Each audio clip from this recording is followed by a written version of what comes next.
guys, and welcome back to the Opinion Spot. My longest running segment on this channel once again as always. And today guys, I'm finally doing what I wanted to do. I planned this for this month, even though in my opinion, we're not just a month. We're 365 days. But I had planned this. People were always constantly saying, "Hey Chris, why don't you do one of these top lists? Do this, do that." And the one that I always got the most was, "Hey Chris, who are your top black heroes in comics and things like that?" So I put it on hold. I was like, "No, I'm not gonna do it. I don't need to do it. Don't need to do it." But finally, a little voice in my head said, "You know what? Do it. Show the people who you like. Who's your top?" So, my pack, your Alpha, is here to give you his top 20 black superheroes of all time. Now, how do you make that list? Longevity is one. Being in the game for a long time, more than 10 years, you're on the list. If you just make 10 years, it depends on who you are. Now, as I always like to say with my list, this is my list. Please be respectful. If you see a character on here, guys, that you are not familiar with or you feel that shouldn't be on the list, this is my list, not yours. More importantly, as always, as I like to say, always be respectful, especially in the comment section below. Okay, so we're going to do this backwards. We're going backwards to the number one. Now, people may have an indication of who's my number one, but if you're not, that means you don't know your Alpha very well. But let's start this off, shall we? All right, guys, number 20 on my list is none other than Bishop. Yeah, I recall, and this is a story, I'm not going to go too deep in it, but Bishop was always an interesting man to me. He was always a character I looked at, and I was like, okay, this brother looked pretty cool. I was like, at the time of me reading X-Men, who is my all-time favorite team in comics, period.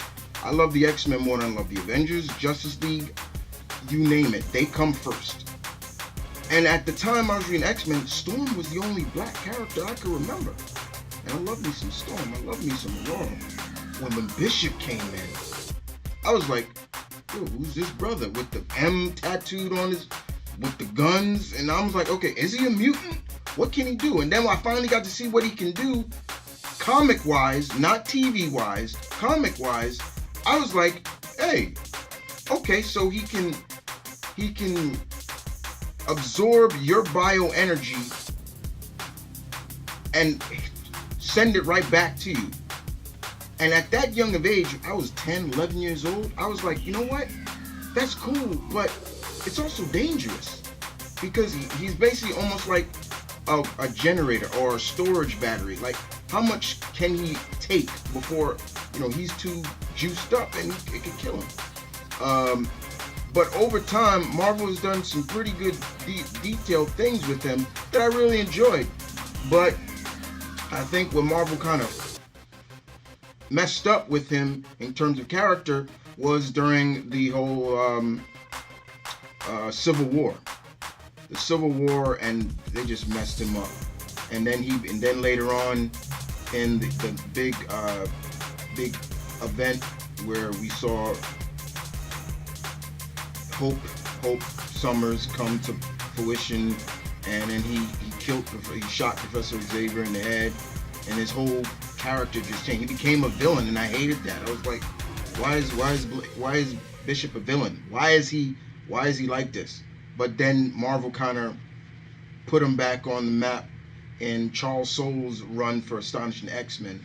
So yeah, probably one of my favorite turns for Blade was when for Bishop was when he had his own series called Mutant X. No, not Mutant X. Yeah, it was Mutant X. Well, he was in Mutant Town, the section of Manhattan where all the mutants lived, and he was a cop there with a partner, and I thought that was really cool. It was like a cop drama for Bishop, but it was cool. Was it Mutant X? No, that's Havoc when he was in the other universe. I'm forgetting what the name of the time is. You guys correct me. But yeah, Bishop makes the number 20 on my list. Okay, number 19 on the list, guys. Believe it or not, is none other than Mr. Eli Bradley, aka the Second Patriot. Eli Bradley, his family is pretty dope. Okay, let's put it like his grandfather, his uncle, and himself. They're great. They're great characters.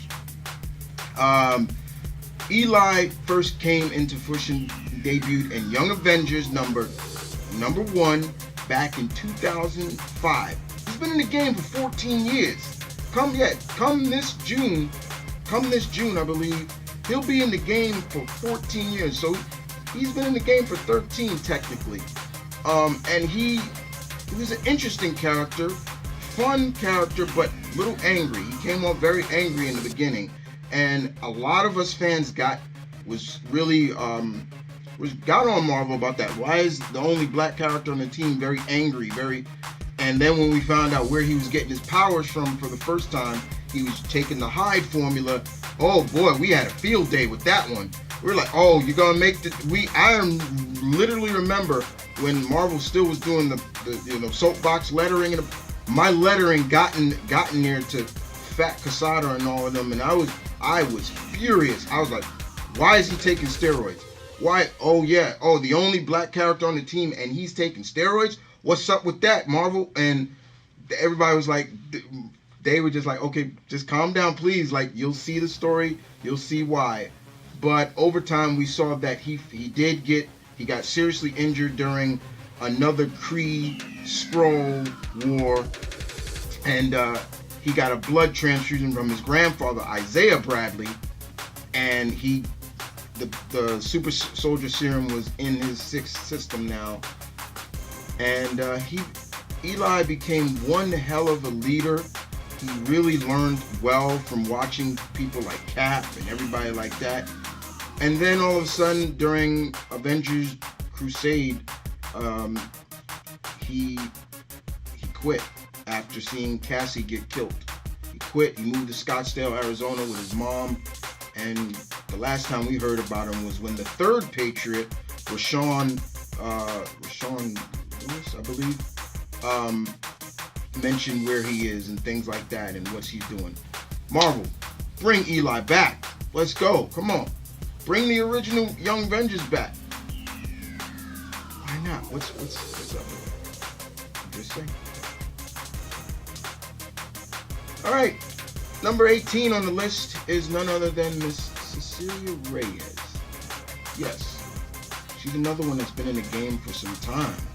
And yes, you say, hey Chris, but wait a minute, Chris, she's Latino. Wrong. Correction. She is Afro-Latino. She's Puerto Rican, but she's Afro-Latino. She's like Miles. She's like Sunspot, who is Afro-Brazilian. Technically, you're black. You're still black.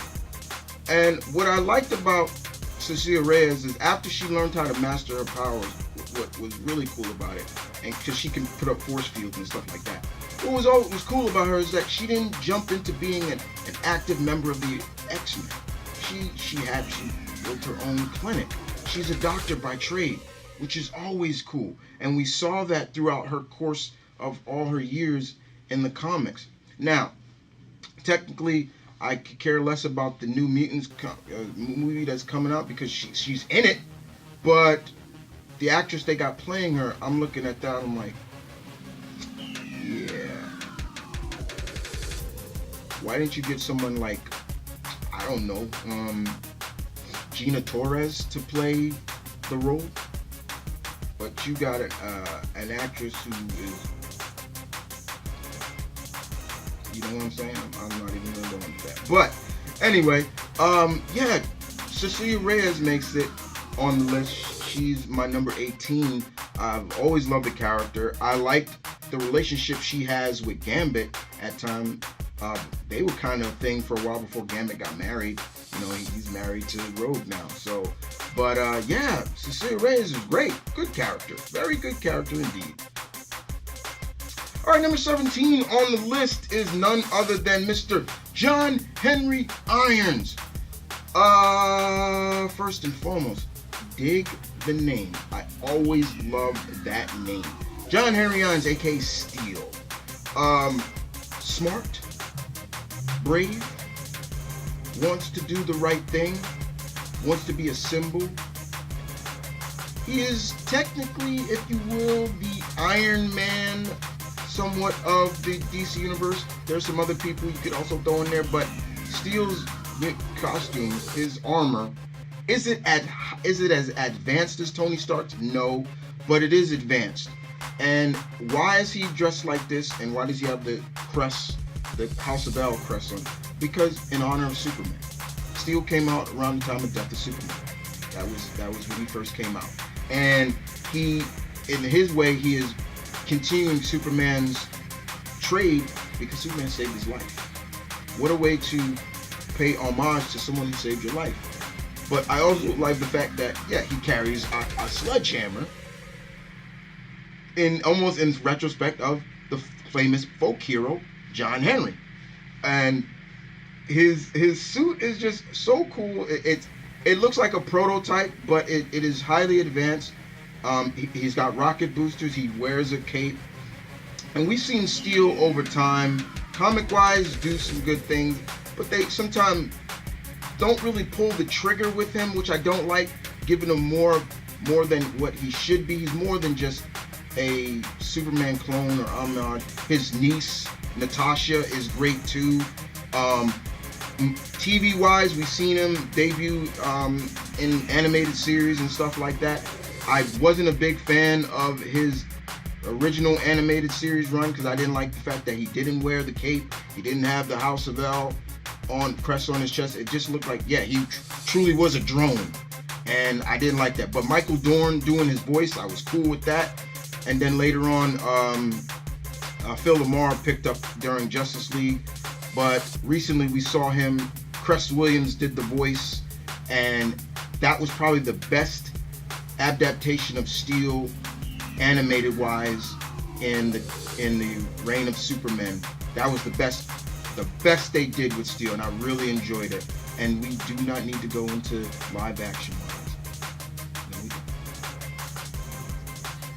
All right, number 16 on the list is none other than Mr. Tyrone Johnson, aka Cloak.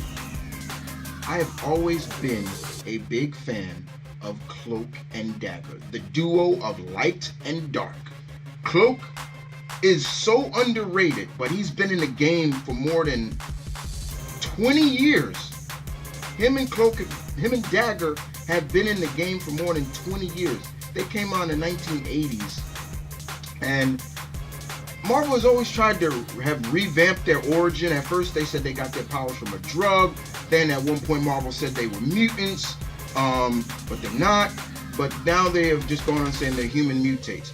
But Cloak's power comes from the Dark Force, and that's his powers. He can teleport people. He can use his Dark Force powers to create blinding darkness around you. This guy is kind of scary if he... This kid, I mean, he's not a kid anymore, but he's still a young man. But this man could be a serious threat if you were, say, if he was a villain. The biggest feat that I can recall Cloak doing was he teleported over 100 Marvel heroes into battle. I was so impressed because we've only seen him teleport maybe Dagger, and Dagger helps him out a lot. In the beginning, he couldn't really control his powers. Dagger used to always have to soothe him with her light powers to kind of, because they used to take over him for a while. But over time, you know, he really started to learn how to control his powers somewhat. Is he the greatest teleporter in Marvel? No, not the slightest. But he is one of them. He's a great character. He cares truly about Dagger. And there's a point and I say to myself, I'm like, Marvel, why don't you set them up officially? Hell, if it was me writing them, they would have been married by now. Jesus Christ. I mean, come on, they would have been married. They would have been married to me. But they're still around. They're still popping up here and there. They recently had a mini series come out digitally, but it officially came out in trade for the first time ever. I gotta pick it up. I want to read it. But I've always been a fan of Cloak and Dagger. They have a TV series now. I've watched a few episodes. I have to finish watching it. I've just been so busy. But I watched a few episodes of the first season. It's good. It's very dramatic, but Cloak and Dagger are kind of dramatic characters. There are some changes. For example, Cloak doesn't have a stuttering issue. In the beginning, he had a very bad stuttering issue. Like he like that. You know, he was very before he ran away. But they're good. I would love to see them in the MCU officially, like showcase more young heroes. And I stop saying they can't, but you know, right now we got them. They got a TV series, so give them props. But Cloak is a very good character, very interesting character, and yeah, man, I love the character. Love the character. All right, number 15 on the list is none other than Vic Stone, Cyborg.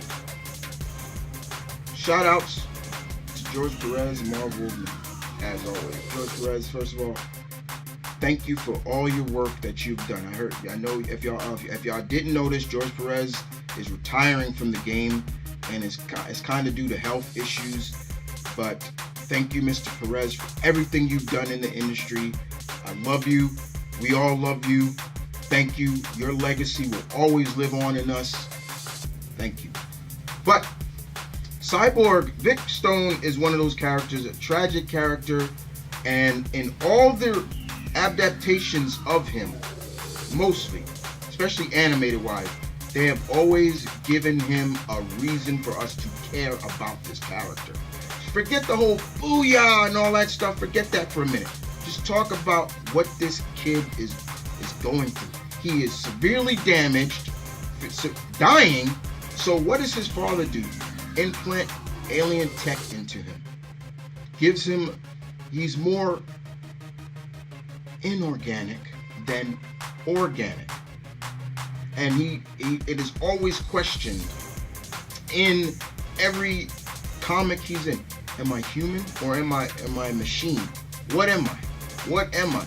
How can, and those are some of the traits that you always want to bring to the table when you're doing a character, a cybernetic character, a character who was once human. It plays off the whole RoboCop act, 8-Man, all those other great cybernetic characters over the years. Vic has been in the game for a long time. He's been a staple when it comes to the Teen Titans. Yes, they've recently started to put him now with the Justice League. That's cool, but he will always be a staple with the Teen Titans for me. He's a great character, and DC continues to push him. Hell, they canceled the series, then brought it back. Marv Wolfman started writing it. Movie-wise, I'm not gonna lie, I did not hate him in the Justice League movie. He was pretty good. I was like, you know what, this is cool. But still, movie-wise, he's now in the Doom Patrol, which I still need to watch, guys. Don't kill me, okay? But I'm hearing a lot of good things about the Doom Patrol TV series.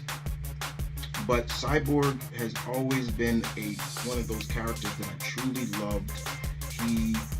All those characters that came from New Teen Titans, those are the characters, when it comes to Titans, I care about the most. If you talk trash about them, I'm going to get in your ass real quick. Don't talk trash about them. I will get in your ass. So you talk about Starfire, Raven, Wonder Girl, Beast Boy, all those characters, I'm going to get in your ass real quick. I'm just letting you know. All right, number 14 on the list is none other than Falcon. Yes, Sam Wilson. You didn't think I was not going to have this guy on the list, did you? Well, Sam Wilson, to me, guys, he's an OG. Okay? He's an OG. He's one of those characters that came out. Shouts out to Stan Lee for creating the character. He's one of those characters that came out in the game back in 1969, I believe. 69. At the time, Falcon was in his classic green and orange, green and orange look. He had to, back in the day, he had to used to climb up things to fly. He didn't used to fly. At first, all he used to do was glide. He was kind of like the gargoyles. He had to climb up high to get air to fly. And then later on, he got the costume from Wakanda. T'Challa himself created his classic red and white costume with the wings. That's Wakandan tech right there, baby. And then he started learning how to fly. But I hear a lot of people talk trash about Falcon, like, oh, he's whack, he's crap, he's a joke, he doesn't have any powers. That just shows how much you don't understand or know Sam Wilson. He does have powers. He got his powers from the Cosmic Cube. He was exposed to the Cosmic Cube by Red Skull, and that power allows him to communicate with all birds. He can communicate with all birds. Though he has a strong bond with Redwing, his falcon. I love that. Man and his bird. Cool. But he can communicate with birds all over. It doesn't matter how big, how small. He can see through their eyes. They can see through his eyes. He is the best person to use as reconnaissance, not to get caught. Okay, I'll just have the birds look out. And Marvel has showcased that beautifully, Tom.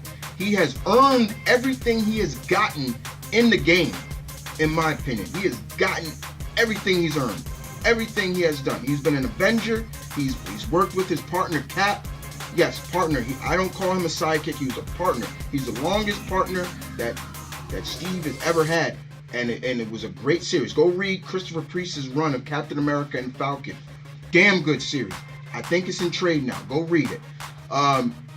He's a heck of a fighter. Okay, he can throw down. He is just one of those characters that you sleep on him, and that's it. You're gonna get burned. And yes, he was promoted. He got the promotion of Captain America, which I think definitely a lot of people didn't like. But I didn't mind it. I didn't mind seeing that. Seeing him try. He gave it his best shot to be Captain America. But the one thing I hated about his run, Nick Spencer, and I've told Nick Spencer this personally when I went to see him for his signing of Amazing Spider-Man. I told him, I was like, I didn't like you always have to put some old man in the back. It's not my Captain America. It's like, that got old really fast, really quick. But he did the best he could before giving the shield back to Cap. But it was cool to call him Captain Falcon. I thought it was cool. But he returned back with a new costume. It was bulletproof. I think it was another costume created by T'Challa. It was bluish, blackish with red. It was bulletproof now. Redwing has gone through a lot too. I remember Redwing got bit by the Nazi vampire Bloodwing, I believe that's his name. And Redwing became more vampiric. It was crazy. And another Falcon came in. That Falcon was like taking him under his wing. His name was Joaquin Torres. And he was really like a human bird hybrid. And now you can find him, Joaquin, on the Champions now. But Falcon, he had a series where he was training, he was mentoring the new Patriot in Chicago, and that series was pretty good. A lot of people slept on it, but they were putting Falcon in some obstacles, threats that you would kind of say, wow, he's way out of his league. And his first trial and error, as I like to say, he was fighting Blackheart. Come on. But Falcon is one of those characters that I love. I have a great respect for the character, and shouts out to Anthony Mackie for doing a good job as Sam Wilson. The only aspect of his character as Sam Wilson that I don't like, and I wish Marvel didn't go with, is the ultimate route. I really wish they didn't do that. And that's probably the biggest thing about the MCU that I don't like. They mix too much of the Ultimate Universe in with the 616. I really wish they didn't do that. I really wish they didn't. I really wish they'd have kept Falcon Sam kind of true to his character, but they could have still said he was in the military. I didn't mind that, but I really wish he had the power to talk to birds, and I really wish he had a real Falcon. I really wish that. That was the best. That's one thing I don't. But Anthony Mackie does a great job. Yeah, he does. All right, number 13 on the list is none other than Jon Stewart, Green Lantern. Now, you may be saying to yourself, hey, why is he so low, Chris? You don't like Jon Stewart? I like Jon Stewart, don't get me wrong. However, he's been in the game since 1971. Yeah, 71. However, he's still a Green Lantern, and he's doing things it's not like I haven't seen other Lanterns, especially Earthling Green Lanterns, do. What makes him unique to me, in my aspect of him standing out from Guy to Kyle to Hal to Simon to Jessica, even Alan, shouts out to Alan Scott, the original. He's military. He's a Marine. He's a former Marine. So he's got the military aspect as well, that military mindset in being in a police-like squad. And, yeah, man, he's, pretty good. Just saying, he's pretty damn good. And he's also an architect as well. So, what does that say? He's pretty good. Comic-wise, he's done a lot. Comic-wise, he's done a lot. He's had some ups and downs in the comics, but nothing really bad like things that happened to Kyle and Hal and things like that. But he had some good runs. Currently, he's still with the Justice League in the comics. Movie-wise, we've never seen him yet. Cartoon-wise, yes.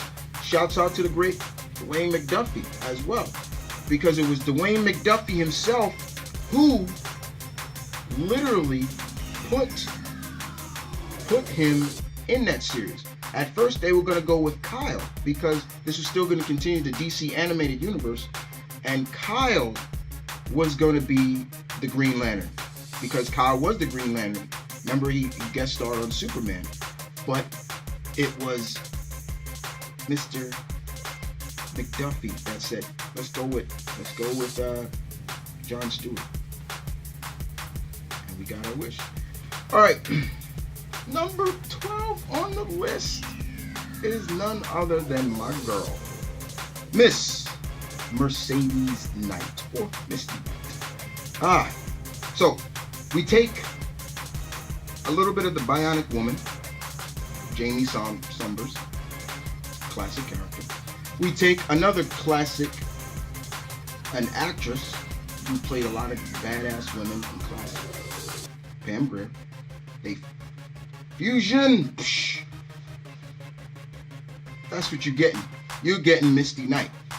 Misty Knight, and shouts out to the lovely and talented Simone Missa for doing a damn good job as that character. For a long time I always said Misty was probably Misty Knight, that's one superhero or heroine that I could see Taraji P. Henson playing. And I still can see it, but Miss Messick did a great job as her as well. So I gotta give shouts out to her. But Misty Knight, comic-wise, has been in the game since the 70s as well. Hell, she used to be roommates with Jean Grey when Jean was living in the city. Misty Knight, for all those who don't know, Misty Knight, she has a bionic arm. It's her right arm. Or is it her left arm? It's the right, right? Yeah, it's the right. It's the right. I think it's whatever. Correct me, guys. It's the left or the right. I think it depends on how they draw her. But anyway, she has a bionic. She lost it when she was a cop during an explosion. Not it didn't get cut off. She was in an explosion. Um, and her superiors, after she was awarded, awarded by Tony Stark himself for her bravery and things like that because it was a terrorist attack. But her superiors were like, okay, you can't be out in the field anymore. You got to take a desk job. Misty's like, screw that. I'm not taking no desk job. Like, I can still do my job as a cop. That. And if I can't be a cop no more, then you know what? I'm done. I'm done as a cop. So she left, started because she took on and became a private eye. Tony Stark built her arm, not Iron Fist. Tony Stark built it for her. And at first, it used to be big and clunky, and it overweighed her. So kind of like it had super strength, but Misty being who she is, so if she lifted something, you know how that would go, right? Like that weight is gonna compress her organics and like, oh god. So they, over time, it got advanced. The arm, Tony kept making new arms for her over years. It got so advanced to the point, it's basically like now she has like say if Tony took one of his arms off of one of his armors, that's it. That's all it is now. It can do repulsive rays, freeze rays, it can hack systems, it can do all that. But Misty doesn't rely just on her arm alone. With her sister in crime, her daughter, her fellow daughter of the dragon, Miss Colleen Wing, they're a badass duo. I call them the Cagney and Lacey of the Marvel Universe for a reason, because they're two badasses in kind of and I like to say, a male-dominated universe, and still do their thing. I remember when Misty slapped around the Rhino. The Rhino. Did you hear what I said? Smacked him around. Like, pimp slapped him and was just smacking around. He came at her one time in their miniseries, and he tried to gore her. She just stood her ground, used his momentum with her arm, flipped him like a judo flip, whoop, and he went flying. She ran up on him and popped him right in the face, and was like, and that was like, and I tell everybody, don't sleep on Misty. She is a great guy. I think now she's currently still with Falcon. They got a relationship now, because remember she used to be with Danny. But it's kind of messed up why they broke up. That's something that I did not like, what they did with Misty. Like, oh, Misty, come on, you lied to him about you being pregnant and you didn't tell him. That can hurt, especially as a male, in a male's perspective. A woman that you love lies to you that you're going to be a father, and that's something that I can say that I want. I would be devastated, and I probably wouldn't be able to look at her again, like, without getting angry, like, you lied to me, why did you do that? Like, that's something that I want. But yeah, she's now with Sam, and they make a good couple. They really do. Recently now, you can see her, she was called into action in Captain America. Sharon Carter called her up because she needs her help, because he's wanted for murder or something. He's wanted by the police now. It's a good run. Coates is doing a good job with that series. But Misty Knight is a great character. Would I love to see her get her own series, or the Daughters of the Dragon get another series? Yeah, I would love that. I think they recently did a mini series digitally wise. Marvel has been doing some characters digitally, and they've just been bringing them out on trade. And I think this is coming too. I definitely want to get it. But Mercedes Knight, Misty Knight, is a great character. I love her. Nothing more I have to say about her.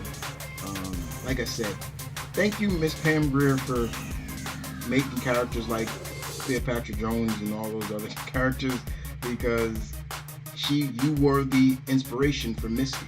You really were. All right. So, moving on to number 11. Mr. Adam Shear, aka the Blue Marvel. Makes the list, yes. If you look at all the characters so far on this list, he is the one with probably the least years in the game. He's been in the game for 10 years. He came out in 2008? 11, excuse me, he's got 11 years. He came out in 2008. He was actually created by the actor Kevin Greavox. I don't know if I'm saying his name right, I apologize, but you know, the big brother from from Underworld and things like that with the deep voice. That guy scares the crap out of me too sometimes. But yeah, at first, Mr. G, I'm gonna just call him Mr. G, assumed that he was he assumed that he was gonna be a young character, but no, this is a character as it has experience. He's probably one of the most powerful characters, superheroes in the Marvel universe. I always say you mix Reed Richards, Superman, and a couple other characters there, and this is you getting the Blue Marvel. He is super strong, super intelligent. His whole family is intelligent. The apples don't fall far from the tree with him. He's military based as well, and his miniseries was great. It opened your eyes to like, man, okay, he was active in the game since the 60s. And when the people found out that he was a black man, the president, I think it was John F. Kennedy, told him he had to stop being it. Like, excuse me? What? Like, you give him an award, but then you tell him, I'm sorry, Adam, but you gotta retire. Because at first he used to wear a mask. It was like a golden mask, and nobody saw that. He got his powers from the negative zone. So yeah, but he's just a great character. He has been a part. Once Marvel introduced him and they started putting him into other series, oh my God, you just started to see how great this character was. And one of the things that I will always give him shouts and respect for is go read Al Ewing's Ultimates with him and Monica and Carol and T'Challa. They did, in one segment, they did what Reed Richards couldn't do. Cure Galactus of his insatiable hunger. They did that, and they cured him, and Galactus became the life bringer instead of the world devourer. And Galactus loved being that, but everybody in the galaxy hated that they did that. And I'm like, wait, what? Why would you hate that? But unfortunately, Galactus had to give up being the life bringer because threats that Ultron was doing. When Ultron fused with Hank Pym, so he had to become the Devourer of Worlds again, and it sucked. But mark my words, guys, Galactus loved being the life bringer. He loved it. He really did. But yeah, Adam he's just a great character. He also has kind of a fortress of solitude, but it's in the that big trench. It's like the deepest part on our planet. That trench, his fortress is down there. Like, so that's crazy. That's crazy. And people, you could teleport down there and things like that. But very intelligent, super strong, intelligent, you name it. A good father. Good character. Blue Marvel. And thank you for beating the hell out of the Century. All right, number 13 on the list. Excuse me, I said 13. Number 10, excuse me, on the list is, we're in the top 10 now. Here we go. Top 10 on the list, we're going with Miss Monica Rambeau, aka Pulsar, aka Photon, aka Captain Marvel, aka now going under the name Spectrum. Monica is one of the most underrated powerhouses in the Marvel Universe. There are a lot of people that sleep on her. How powerful this woman is. This woman,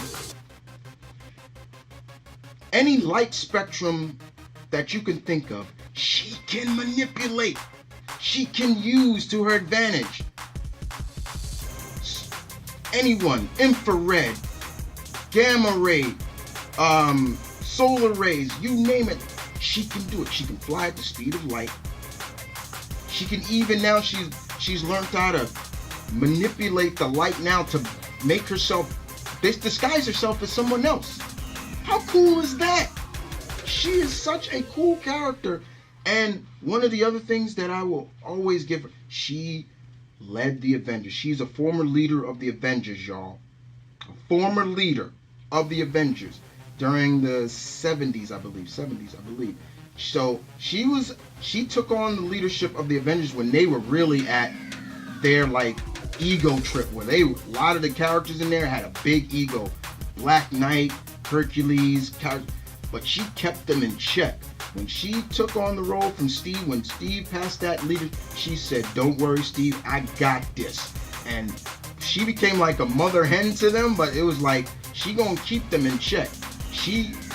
Monica is a character that will get in your face real quick. I love her attitude. Like she don't take a lot of sass from anybody. She don't care who you are.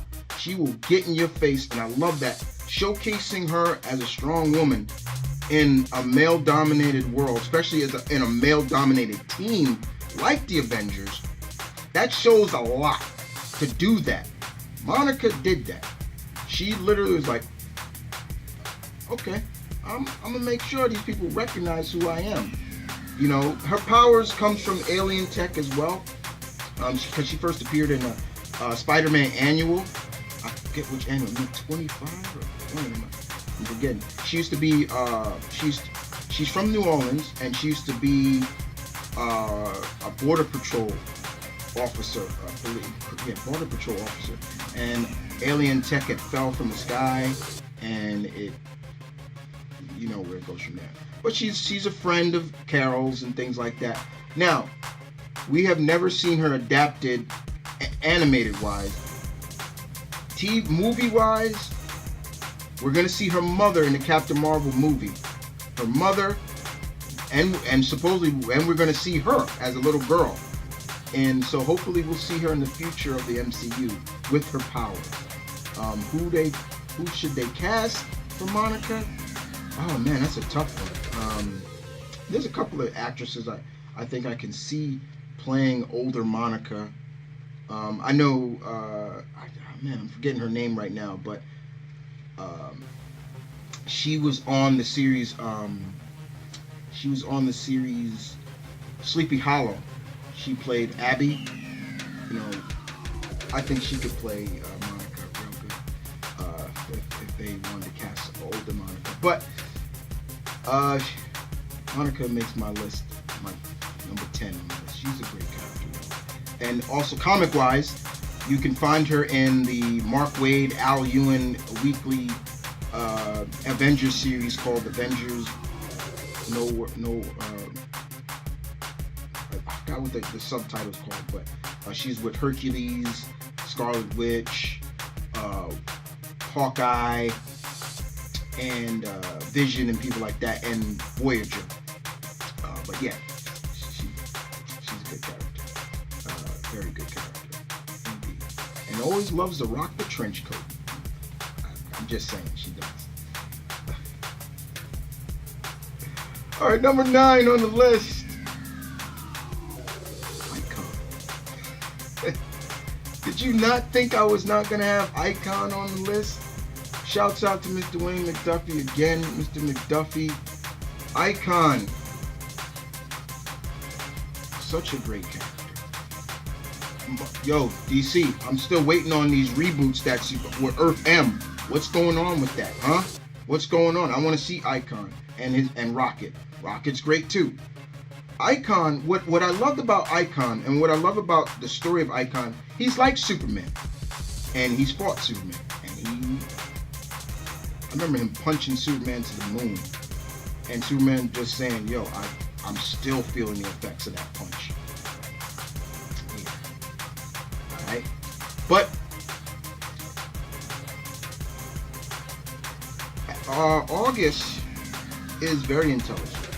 He's a lawyer by trade, and when he first arrived on Earth, he arrived in the deep South during time of slavery. So when he saw the inhabitants, the slaves, open up his pod, he took on the form of a black man, and he experienced what it was like for a black man living in this time and all those years up until now. He's the same character. He has longevity, but his people, to kind of throw people off a little bit, he goes off saying, well, the August Freeman that you knew back then, that was my grandfather. I'm August Freeman the third. I'm August Freeman the fourth. Currently, that's how he plays it off, which is cool. I mean, but come on, we all know he's got to be the same character. But Icon is such a great character and such a good symbol for. Don't get me wrong, Superman is a great symbol. Captain America is a great symbol too. But representation means a lot. And to see a character like someone like Blue Marvel and all these other characters that I'm talking about in comics is great. Now, Icon made his animated debut in Young Justice. Tony Todd voiced the character. And I gotta admit, hearing Tony Todd's voice come out of Icon, I'm like, I like that. Give me more of that. Give me more. I like that. Comic-wise, we have not seen him as of late.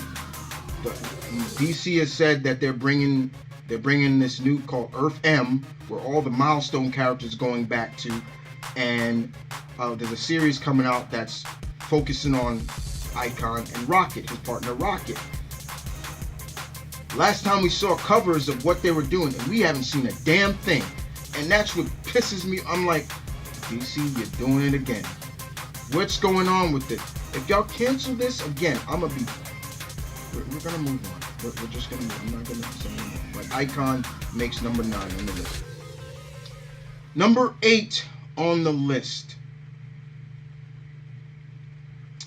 The homeboy, the homie, the high voltage hero, the man, Mr. Virgil Hawkins, aka Static. Yeah. Now, I know there are a lot of people out there that got into Static only through his cartoon from the WB, and that's great. I'm not gonna hold anybody against that. If that's how you got into Static, that's fine. But I always tell people, go back and read his original series to get an indication of, see the changes that they made for the cartoon that they made for the cartoon, just to see. But Static, I was always cool with Static. I remember when I first saw his first comic, I was like, ooh, who's this?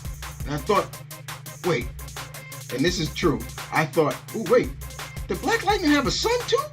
Because you knew about Jennifer, you knew about Anissa and Jennifer later, but they didn't show Jennifer until later on. But I was like, is Virgil related to Static? To Black Lightning? But no, he's not. But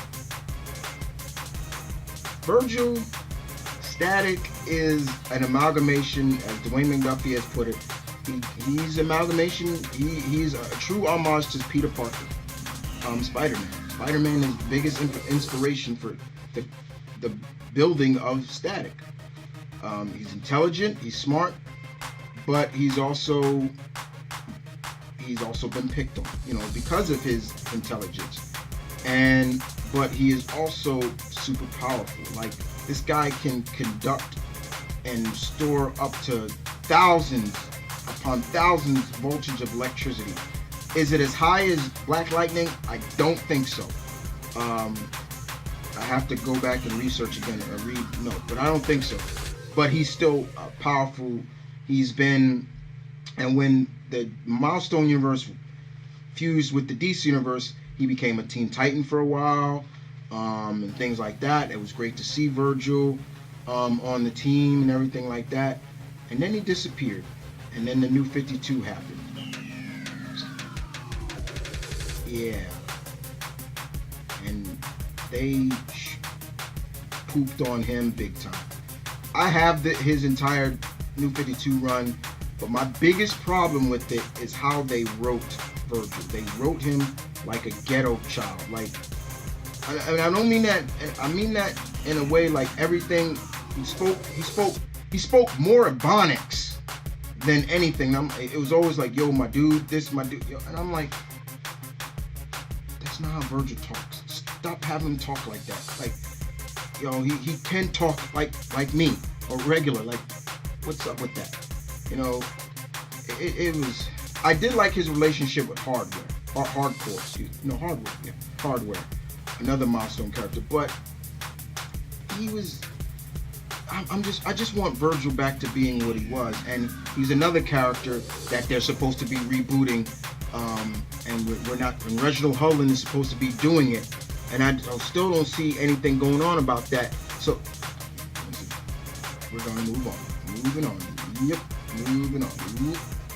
Moving on. Let's just move on. Okay. I'm just.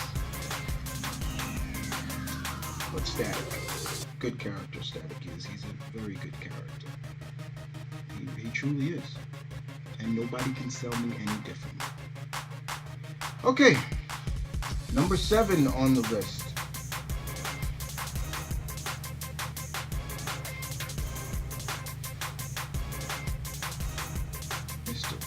Eric Brooks, aka. Here's another character that a lot of people probably never read about him in the comics. They are more like they saw him maybe in his animated debut in the Spider-Man the animated series, or of course for what Wesley did with him in the movies, the 2 movies. I heard there was 3, but I don't recall 3. I know there was 2 movies. But if you've read Tomb of Dracula, where we got to see Blade's origin, it is totally different what they tell you in Spider-Man or what they showcase in the Blade movies. There was no Whistler. Abraham Whistler. No, there wasn't. There was no Whistler. He was not trained by Whistler as a vampire hunter. He was trained by a saxophonist who was also a vampire. So I'm getting his name off the top of my head, but that's where he got trained by. Another thing that a lot of people forget is Blade is from England. He's British. His mother worked in a brothel back in the early 20s. Yeah, that's how old Blade is. He's old. He's older than he looks. But he's a vampire. He's like D, you know, from Vampire Hunter D, who's a vampire as well, you know, but he doesn't have what I love about it. One thing I love that the vampires, I love that nickname from the Daywalker. I love that name. Like, that's really puts fear when they say the Daywalker. Oh my God, like the Daywalker. Because he can walk in the day without being burnt. The only problem I have with Blade, before I go into my only problem with Blade. If you look at Blade from his early days, when he first came out in the late 70s, you would not take him that serious. You're like, okay, he looks like he's a mascot for a soda pop commercial, like Sprite or 7-Up or something like that. And it's like, okay. I remember showing that to a couple of friends who never saw Blade, what he looked like. And I was like, here's Blade. This is what he looked like in his debut. They were like, that's not Blade. I was like, yes, that's Blade. They was like, no, that's not Blade. That's not Blade. I was like, yes, that's Blade. So putting the trench coat, everything on him was perfect for him. That really, when you see Blade now, you see him in the trench coat, the fade, the glasses, you look at him like, that's a badass right there. That's a badass. Yeah. Blade, the one thing I don't like about Blade is what Marvel does. Like, they just consistently make him he deals with vampires. He shouldn't just be dealing with vampires. He is a great character to deal with any threat. Yes, he's a vampire hunter by trade, but he's so much more. He's so much more. And we see Marvel play jokes, kind of joke about that. Another monster hunter in the Marvel universe is Eliza Bloodstone, and she joked on Blade about that. She was like, "You're good, Blade, but you're only fighting vampires. Like, whoop-de-doo, vampires. Ooh, they're scary. I can deal with those. You don't even see them around anymore." And Blade, one of the most savage moments of Blade, where he turned to Eliza and said, "You're welcome. I'm the reason why you don't see a lot of vampires anymore. You're welcome, so suck it." I was like, he didn't say suck it, but that was I'm like, ooh, Blade, yes. Now, we could find Blade he's returned back to the Avengers. Blade was an Avenger back when Luke was running the Mighty Avengers. He was under the disguise as Ronin. But now Blade is an Avenger again. Now the Avengers are under leadership of T'Challa. And the Avengers are going to deal with the vampire war, and who better than to have Blade on the team, a vampire.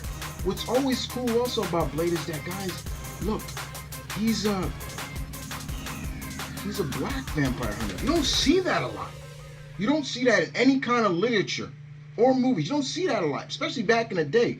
When you think about famous vampire, we're thinking about who? Van Helsing, things like that. And I'm not talking about Hugh Jackman's version, which is an amalgamation of Vampire Hunter D. But yes, Van Helsing is probably one of the most famous, but he's a white Swiss German guy. I think he's Swiss or German guy.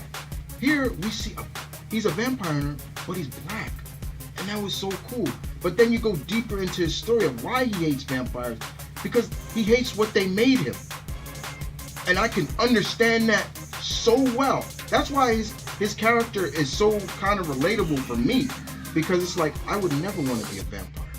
I don't want to prey on innocent people for my sustenance, to live, I'm preying on, and that hunger, and the way they always describe vampire hunger for blood, it's like, it's uncontrollable. You can't control it. So yeah, I've always said I would never want to be it. If I was a vampire, I'd be living in the sewers, feeding on rats, feeding on animals or something like that, like Brad Pitt's character did, or drinking pig's blood like David Boreanaz's Angel did. I'm not gonna prey on innocent people. But Blade is so much more than just a vampire hunter, and Marvel needs to showcase that more. And I think Jason Aaron's is the right man to do that. So yeah, but Blade, Eric Brooks, and he's coming back soon. I know Marvel has got a couple of projects out for him, and I think Wesley still wants to do it. But I know I'm hearing rumors that maybe Mahershala Ali may take over. I don't know, but Mahershala, I could deal with Mr. Ali. I could deal with that too. That'd be cool. That'd be cool indeed. Number 6 on the list is none other than Miss Mari McCabe, aka Vixen. Guys, I'm sure you guys know at my pack how many times I've always said I love characters that can tap into the powers of the animals. And Mari, with the Tantum Totem that she carries, she can tap into any animal. So she can have the constricting powers of a boa constrictor or a anaconda. So basically, if she wraps you, she can summon the powers of those two snakes, and you ain't going nowhere. She may be kind of small in stature, but let's say she's running at you to tackle you. She puts behind her the power of a gorilla, or somebody bigger. She's popping the power of an elephant or a rhino behind you. She can do that, but it's not just the powers of the animal. She's a hell of a fighter too. She's a good hand-to-hand combatant. She's very intelligent. She's a model by trade as well. That's how she makes her money. She's a model, but she has never forgotten her people. She has never forgotten where she comes from. She's another character that comes from a fictional African country. I think of fictional African people, but she has never forgotten that. Now, we have seen her live action wise on the CW. She's had an animated series, which is pretty good. We've seen her grandmother in Legends of Tomorrow. We've seen her she was in Arrow. And I want to see more of her. But Mari's just a great character. She is. And Gina Torres doing her voice that was great. I was like, I know that voice. I know that voice. That's Gina Torres. I know that voice. She was great. And I love the kind of rivalry that they had, her and Hawkgirl had for the affection of, kind of John. Like, she didn't back down. Like, I love Mari. She did not back down from Shire. She's like, yeah, I knew you had him, but I'm with him now. Like, and she knows that John still has feelings for Shire, and Shire does too. But we know it's kind of funny, but because we know in that future they do, I guess, get back together and have Warhawk. So, but yeah, she's great. She's a great character. Last time we saw Mari was in Justice League of America that Steve Orlando did. It was good. It was good. It was a good run. I wish there was more. I wish Mari was in a comic now, but Mari's great. She's a great character. Do I want to see her again live action? Yes, I do. Yes, I do. I really do. Number 5 on the list is another character that I truly love, guys. And if you know me, guys, I've been with him since I was 12. I've been reading his stories since I was 12 years old. And that's none other than Mr. Jefferson Pierce, aka Black Lightning. Black Lightning, like I said, I've read his original run. And I've read his run from the 90s where he had the red, the blue, the yellow look, which was cool. Read him in The Outsiders. Read Black Lightning Origins. Year 1, excuse me. That's a good. But I've read this man everywhere he's been, and everywhere he went, his daughters went. He's a great character, but it's his indication of that he's a father that really makes him stand out a lot more, in my opinion.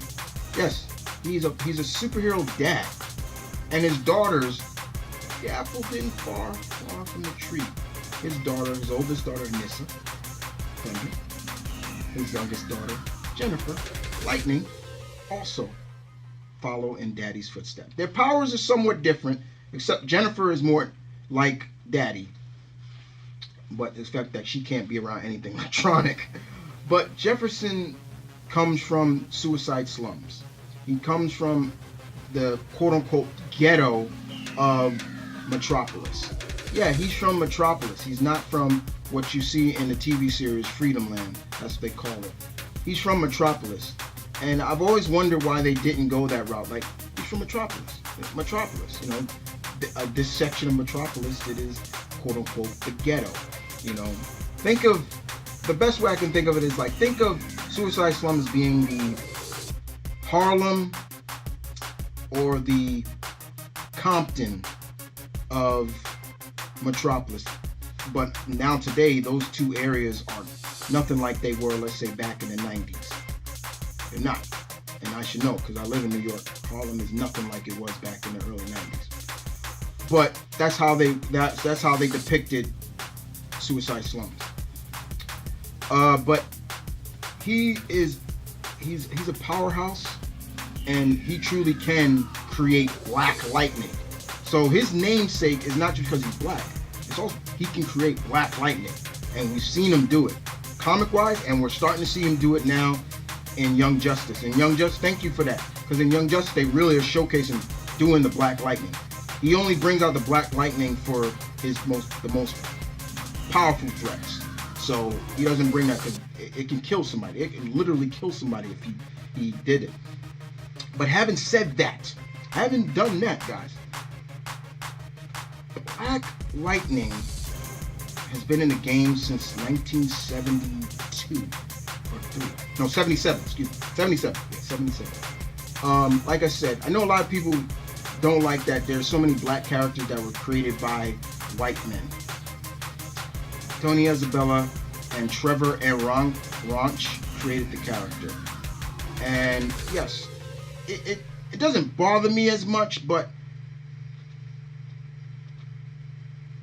it doesn't bother me that much. But it's just glad to see that he's still around.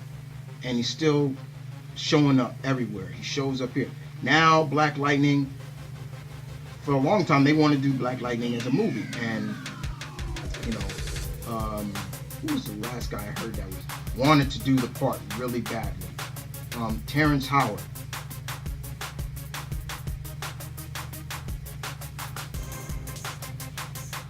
Yeah, Terrence Howard wanted to do the role. Anyway, but now he has a TV series, and it's a hit TV series, and it goes deep, and it showcases exactly what I was talking about. Family. The family aspect of the show really sells it.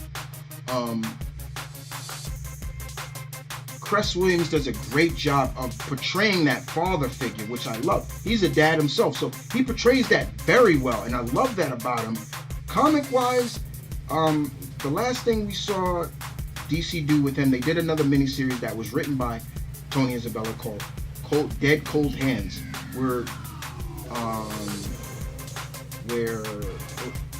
Jefferson was in Cleveland.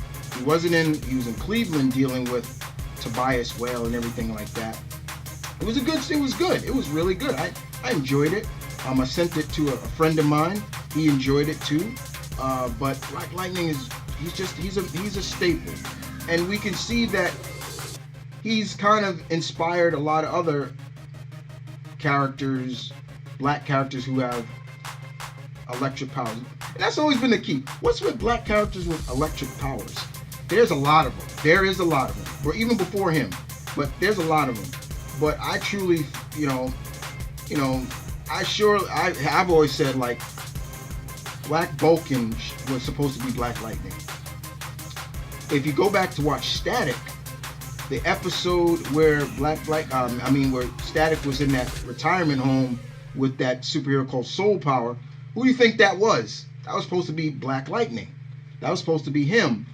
And yeah, that's true. That was supposed to be him, but I think there was some rights they couldn't use him, and I think that's the same way why they did Black Vulcan. They couldn't use Black Lightning, but finally we got to see Black Lightning, animated wise, in Superman, Batman, Public Enemies, where the legend himself, LeVar Burton voiced him. Then he came back in Justice League Two Worlds, I think, if I remember. Yeah, he was in that. And then, of course, he was in, I forget what else he was in. But then, of course, and then Young Justice, we saw him there with Static. So, but Black Lightning is a great character, guys. I can't say any more about him. He's damn good, man. He's damn good. He's damn good. That's all I can say. Next up, number 4 on the list. Should be no surprise to anybody who makes this list. She is a beauty. Yes. She is known as the Wind Rider, the goddess, the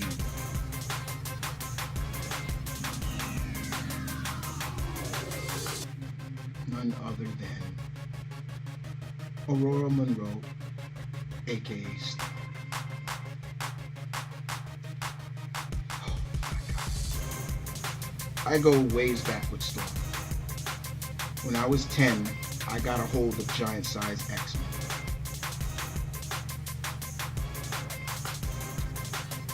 And not even 10. Man, it wasn't even 10. It was younger than, I was younger than that. But I knew Storm a long time prior to when she debuted in the animated series. It was there I fell in love with Storm comic wise, reading her in Giant Size X-Men #1. So instead of it was I was younger than that. I was like 8 when I got it. I read it in a comic shop, and then I took it, I bought it. It was a reprinting. It wasn't the original. The comic reader let me read the original. He had 2 copies. He let me read the one that he lets everybody touch. The other one was he don't let anybody touch because it's mint condition. But unfortunately, even the one that I touched was over $1,000. My dad wasn't gonna buy it, so. But he gave me a reprinting of Giant Size X-Men that had like this glossy cover and everything like that. It was pretty cool. I have it. It's in one of my boxes, so I can't break it out. But I read Storm and I was like, oh, who is this? She can fly? Oh, cool. She can control the weather. Right there. I'm like, you got the power to control the weather. How cool is that? Like, how cool is that? Here's a woman who can. It's like, oh, it's a blizzard coming. I move that blizzard, go somewhere else. Oh man, beach time. Let's go to the beach, hang out. Oh shit, it's raining. I could change that real quick. You know, she's a powerhouse. Now, she's an Omega level mutant. She's a leader. She's been leader of the X-Men. She was leader of the X-Men when she didn't even have her powers anymore. That's one thing that stands out the most about Storm. And I always love her more. I'm sorry, yeah, I like Cyclops, but when it comes to Storm and him, I'm Storm all the way. She has been a thief. She's been worshipped as a god,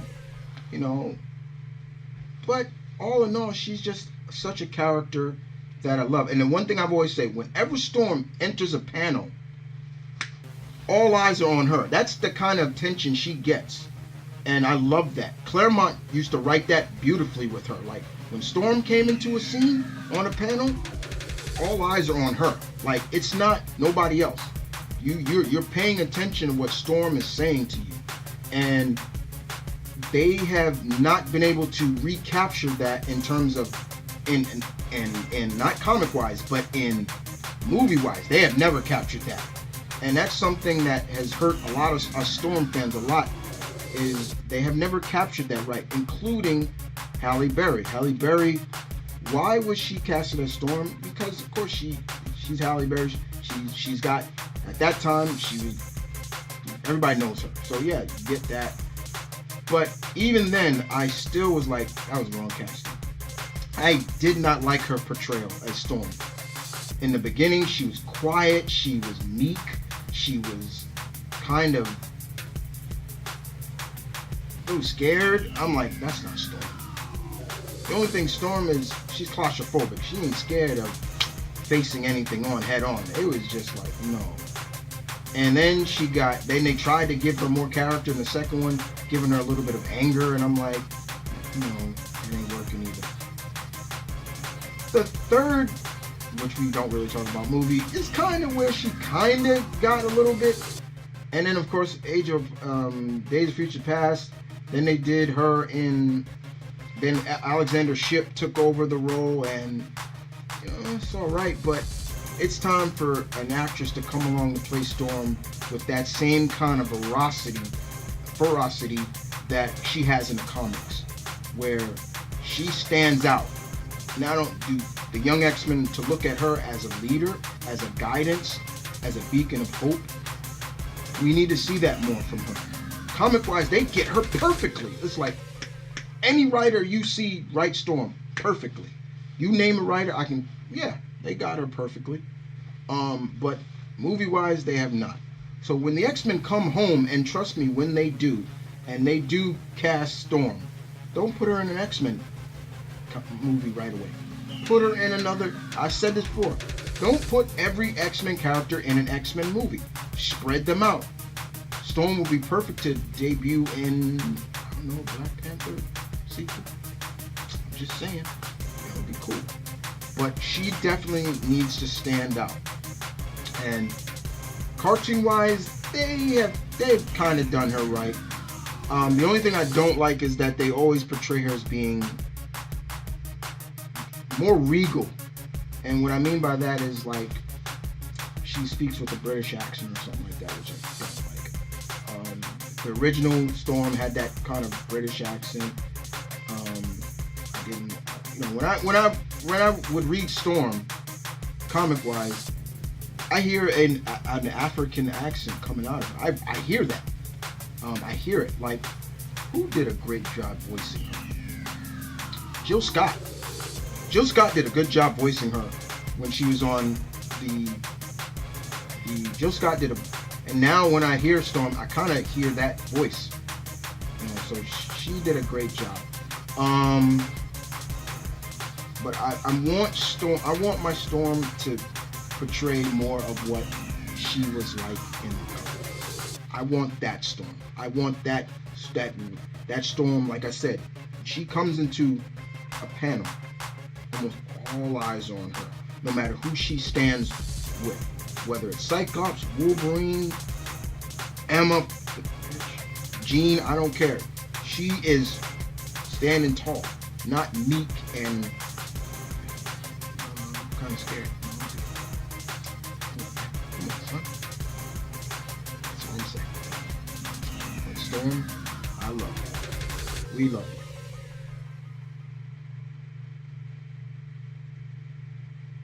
you. Number 3 on the list is none other than the world's third smartest man. Third smartest man in the world, Mr. Michael Holt, Mr. Terrific himself. One of my favorites. Michael Holt is the second Mr. Terrific, guys. He's not the first. He's the second. The first Mr. Terrific is a Golden Age hero by the name of Terry Sloan. And we actually saw Michael and Terry team up one time. But Mr. Terrific, Michael Holt, is the third smartest man. And you feel for this brother. Not only is he one of the most famous, he's an atheist. Like, that's something that stands out. He doesn't believe in God. You know, he's an atheist. And it's funny that he doesn't believe in, where he lives in a world where there are godlike beings all the time, demons, things like that. He's a member of the JSA. He's a member of Checkmate. He was the Black Knight of that squad. But let alone all that tech, all that great tech, he's intelligent. That's what always stands out the most. He's the third smartest man. Meaning there are only 2 above him. Now, and it's debatable who those 2 are. A lot of them say it's Batman and Lex Luthor. It's debatable. I don't think Batman's more smarter than Michael. But he just comes off, I mean, everything that has happened to this man. I remember reading him he first appeared in The Spectre, issue number 54. And I remember reading him, just showcasing this guy had everything. He had it all. He had a company. He took care of his brother who had mental illness. He loved his brother, you know, and he had a wife. He had a child on the way. Everything. He had everything you would want in life. And just like that, all that stuff was being taken away from him. His wife died. His unborn child died. His brother died. Not fair. Not fair. Everything. And without them, he felt there was no reason to live. He was going to commit suicide because it wasn't fair. It wasn't fair to him. And the Spectre comes in and tells him about Terry Sloan and everything like that. And he takes on the monarch of one of his most famous, Fair Play. I actually want that tattooed on me somewhere because I love that line, Fair Play. First of all, I always dig Mr. Terrific's costume. His costume is dope. It's badass. The T-mask that is on his face, the spheres that are around him. He has no powers, but he's a martial artist. Those T-spheres make him naked to cameras. Like, so he could walk through probably one of the most secure locations. Let's say Michael wanted to steal from, let's say, Buckingham Palace. All that security system and that, he could do it without even being caught. Because he's naked to, and it's not just, oh, cameras will see him because, you know, no, he don't cloak. No, he's naked to them. He can go through any security system without being detected. He's got 14 PhDs. How many people you know got 14 PhDs? He knows 8 disciplines of martial arts. And he is just such a great character. DC tried to give him a solo run. I don't think they tried hard enough. But, you know, I supported it because I'm a huge fan of Mr. Terrific. It only lasted 8 issues, but he's just one of those characters that, animated wise, they didn't really do such a really good job with. They're gonna put him in that new Justice League movie called Justice League versus the Fatal Five, and he's gonna be a part of it. So I'm glad to see that. TV wise, don't get me started on that. Not a fan. Not a fan.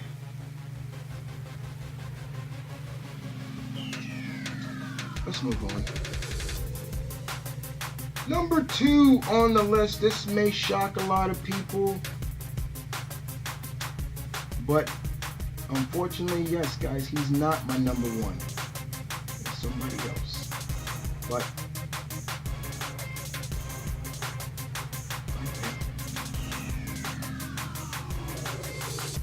Black Panther is probably one of the most important characters in Marvel.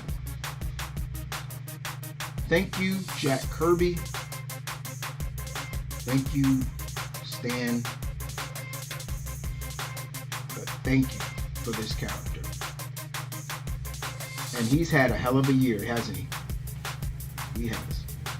He is, you know, without going, it is the first Academy Award winning movie of the MCU. Sound, I think music score, of course, Ruby Carter winning for costume design for that movie. Oh, she did such a great job. But it is the first. He didn't win the movie of the year, but hey, we got 3. Like geeks, we got 3 for it. But comic-wise, Jack Kirby created this character, yes, who is white. He's Jewish. He was Jewish. But do you know, there's a lot of people that don't understand why he created the character. Why? He came out with this character in 1966. He's the first to start it all, kind of. He's technically the first. There was one other character before him. It was a black Western character called Lobo under Dell Comics. Lobo, right? I think what. But he's the first mainstream to get it started. Though he's not African American, he's true African. He is the king. He's a monarch of a fictional African nation that is so highly advanced, they put everybody else to shame. You look at all the most smartest countries in the world, the Wakandans put them all to shame. And that's a fact. Black Panther also is intelligent. He is and it depends on who writes him, because to me, when Reginald Hudlin was writing him, he made T'Challa a complete dick, and I hated it. I hated it, and I hated it with a passion. He made T'Challa a royal dick. But Black Panther is one of those characters that he has gotten everybody's respect. Everybody you think of, even those that don't want to admit it, like Namor and Doom. The man is always thinking 2 steps ahead of the game, which I love. And we waited and waited and waited, and finally he debuted And Mr. Boseman, you did your thing. Animated wise, we've seen him throughout the years. Keith David voiced him in Fantastic Four. We had Dim Jin Honso voice him. I'm forgetting the actor that voices him now on cartoons that did him and all that. But Black Panther has done his thing. He's a great character. He has earned everything he's gotten. And I said before, Jack Kirby created this character because to honor his black friends that he had. He had black friends. And there's an interview from that he took back in, I believe it's the 70s or early 80s, or late 70s or early 80s before he died, where he talked about why he created that character. And he literally came out and said, I created for my black friends because I wanted them to see that here's a character that you can look at and not be quote unquote a stereotype of the black people, because let's be honest, by that 60s there were a lot of stereotypes, and there's still a lot of stereotypes today for black characters. But here's a character, a monarch, a leader, a brother, a son, you name it. He is such an important character, and so important to me, important to anybody who looks like me, and anybody, and more importantly, my father. My father used to always say, growing up reading comics in New York, it was really important to see characters like him and Luke Cage in comics that looked like him, that had representation means a lot, especially when it's done right. Black Panther was one. Honest to God, he was. And as I said before, he has earned every detail of his popularity. And nobody can tell me any different. So thank you, Mr. Kirby. Thank you, Mr. Lee. I know you guys are looking down and still seeing your creations still thrive. These are your legacies. These are your legacies. These are that keeps your legend alive and well. Heroes, legends never die. Believe that. And number one on the list.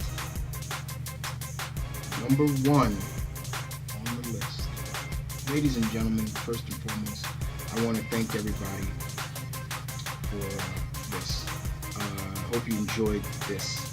I hope you looked at my list and was like, okay, this is his list. I can't deny it. Well, where's that character? Things like that. But thank you. I did it for you. Number one on the list is none other than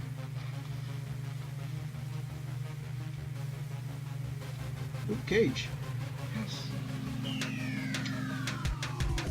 That may shock a lot of people. Whoa, Luke Cage or a Black Panther, Chris? Really? There's a reason why. Luke Cage represents, to me, the hero that you can truly see in the real world. He has no costume, technically. He wears no mask. This is him. He has no mask. Created in 1972, he's another character that has been in the over 40 years. He's almost coming on 50 years. He's been in the game. And there have been times where he's been written as the angry black man, which I don't like. But when Bendis, say what you want about Brian Michael Bendis, but give that man all the credit in the world for what he has done for Luke Cage. He did so much for Luke Cage. He made him a father. He evolved him into not just being he made him a good leader. He started leading. He became a husband. Brian Michael Bendis has done so much for Luke Cage. Nobody can take that away from him. And it is because of that, the adaptation of Luke Cage when we got to his TV series was more of a Brian Michael Bendis' run. His version of Luke. The intelligent man, not the angry black man that we kind of saw in the beginning. And there's only so much right that he was like that in the beginning. Luke Cage came around the time when big black exploitations were huge. So, and he was the first black hero to have his own series. He was the, and I'm not mistaken, no, he's not the first. But he's the second,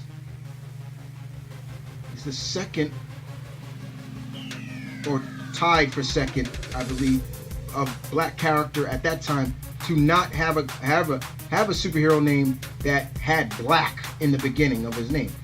He was called Power Man for a while, but he just became Luke Cage. Luke Cage is the people's hero. That's how I look at him. He's like what Muhammad Ali, Joe Louis was to the black people, to us. That's what he was like. And that's how Luke Cage, he represents Harlem to the fullest. That's his neck of the woods. He doesn't leave it. Even when he became an Avenger, he was still like, I'm still gonna be doing my thing in Harlem. He said, I remember when they asked him, news reporter said, so what do you bring to the table as an Avenger? He's like, I'm gonna take them in places that they never went to. And he started doing that. He was taking them to downtrodden Detroit. He was doing all this stuff. Places where Luke used to rest his head down, and he was doing that. And when the Avengers became like, when he didn't register and everything like that, and he became like part of the underground Avengers and leading that team, leading them, and it just showcased how much Marvel really started putting behind Luke Cage. And when he got his series and Mr. Coulter brought him to life, it was like, oh my God, this is Luke. But don't get it twisted, he will get in your ass. But there were a lot of people that used to never understand, like, how strong is Luke? Like, yeah, they say he has super strength, but what can he do? Luke is strong. Now, his powers have evolved over the years, but he's pretty damn strong. I mean, you don't get tired. I mean, I remember one of the funniest moments that I've seen with Luke, dude. He was on a Avengers mission, and they were trying to stop Hydra from bringing in some, I think it was some poison or something like that. And they stole these trucks that were filled with these semi-trucks. Now, Luke can't drive. I think his truck didn't have a key. I think it was he didn't have a key. And all Luke did was like, shh.